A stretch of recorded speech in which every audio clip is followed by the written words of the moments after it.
സങ്കീർത്തനം 112. ദൈവഭക്തൻ്റെ സന്തോഷം. കർത്താവിനെ സ്തുതിക്കുവിൻ. കർത്താവിനെ ഭയപ്പെടുകയും അവിടുത്തെ കൽപ്പനകളിൽ ആനന്ദിക്കുകയും ചെയ്യുന്നവൻ ഭാഗ്യവാൻ. അവൻ്റെ സന്തതി ഭൂമിയിൽ പ്രബലമാകും. സത്യസന്ധരുടെ തലമുറ അനുഗ്രഹീതമാകും. അവൻ്റെ ഭവനം സമ്പൽ സമൃദ്ധമാകും. അവൻ്റെ നീതി എന്നേക്കും നിലനിൽക്കും. പരമാർത്ഥ ഹൃദയന് അന്ധകാരത്തിൽ പ്രകാശമുദിക്കും.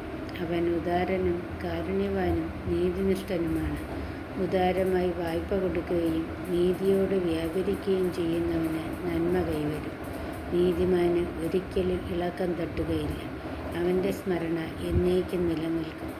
ദുർവാർത്തകളെ അവൻ ഭയപ്പെടുകയില്ല. അവൻ്റെ ഹൃദയം അചഞ്ചലവും കർത്താവിൽ ആശ്രയിക്കുന്നതുമാണ്.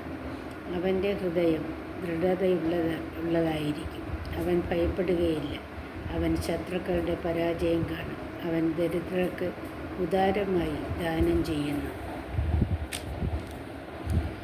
അവൻ്റെ നീതി എന്നേക്കും നിലനിൽക്കുന്നു.